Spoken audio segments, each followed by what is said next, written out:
മലപ്പുറം മണ്ണാർമലയിൽ വീണ്ടും പുലിയെ കണ്ടു. നാട്ടുകാർ സ്ഥാപിച്ച ക്യാമറയിലാണ് പുലിയുടെ ദൃശ്യങ്ങൾ പതിഞ്ഞത്. പുലിയുടെ സാന്നിധ്യം പലതവണ സ്ഥിരീകരിച്ചിട്ടും പിടികൂടാൻ നടപടിയെടുത്തില്ലെന്ന പരാതിയുമായി നാട്ടുകാർ രംഗത്തെത്തി. അതേസമയം കാളികാവ് നരഭോജി കടുവയെ പിടികൂടാനുള്ള ദൗത്യം തുടരുകയാണ്. ദൗത്യസംഘം സ്ഥാപിച്ച ക്യാമറയിൽ കടുവയുടെ ദൃശ്യം ഇന്നലെയും പതിഞ്ഞു. കാളിക്കാവിൽ നരഭോജി കടുവയെ പിടികൂടാൻ ദൗത്യം തുടരുന്നതിനിടെയാണ് ആശങ്കയായി പെരിന്തൽമണ്ണ മണ്ണാർമലയിലും പുലിയുടെ സാന്നിധ്യം. നാട്ടുകാർ സ്ഥാപിച്ച ക്യാമറയിലാണ് പുലിയുടെ ദൃശ്യങ്ങൾ പതിഞ്ഞത്. 3 മാസം മുൻപും ഇവിടെ പുലിയെ കണ്ടിരുന്നു. തുടർന്നാണ് നാട്ടുകാർ ക്യാമറ സ്ഥാപിച്ചത്.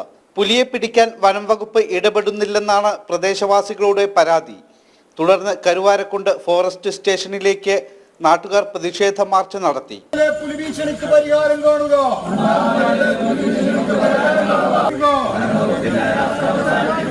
നാളിതുവരെ സ്ഥലം സന്ദർശിക്കാത്ത റേഞ്ച് ഓഫീസർ നീതി പാലിക്കുക. അപ്പൊ ഇത്തരത്തിലുള്ള പ്രശ്നം ഇനിയും തുടർന്നു കഴിഞ്ഞാല് മറ്റുള്ള സ്ഥലങ്ങളിൽ പോലെ തന്നെ ഇവിടെയും ജീവൻ നഷ്ടമാകാനുള്ള സാധ്യതയുണ്ട്.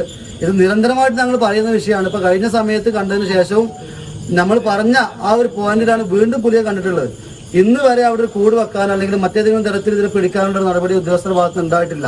ഇതിങ്ങനെ തുടർന്നു കഴിഞ്ഞാൽ വലിയ രീതിയിലുള്ള സമരപരിപാടികൾ ഇവിടെ ഉണ്ടാവും.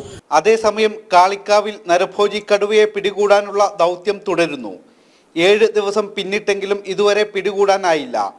ഇന്ന് രാവിലെ ക്യാമറ പരിശോധിച്ചപ്പോൾ കടുവയുടെ ദൃശ്യം പതിഞ്ഞതായി കണ്ടെത്തി. സുൽത്താന എസ്റ്റേറ്റിന് മേൽഭാഗത്തായി സ്ഥാപിച്ച ക്യാമറയിലാണ് ദൃശ്യം പതിഞ്ഞത്. കടുവ മദാരിക്കുണ്ട് മുകൾ ഭാഗത്തേക്ക് നീങ്ങിയതായാണ് വിലയിരുത്തൽ. പ്രദേശത്ത് വ്യാപക തിരച്ചിൽ നടത്തുന്നുണ്ട്. ഇന്നലെ വൈകിട്ട് കടുവയെ ദൗത്യസംഘം നേരിട്ട് കണ്ടെങ്കിലും പിടികൂടാനായില്ല. ഇരുട്ടും കാടും മൂടിക്കിടക്കുന്ന പ്രദേശവുമായതിനാൽ പ്രതിസന്ധി സൃഷ്ടിച്ചു.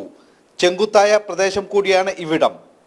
കടുവയെ കണ്ടെത്തിയാൽ ഉടൻ മയക്കുവെടി വെക്കാനുള്ള എല്ലാ സജ്ജീകരണങ്ങളും തയ്യാറാക്കിയിട്ടുണ്ട്. ജനം, മലപ്പുറം.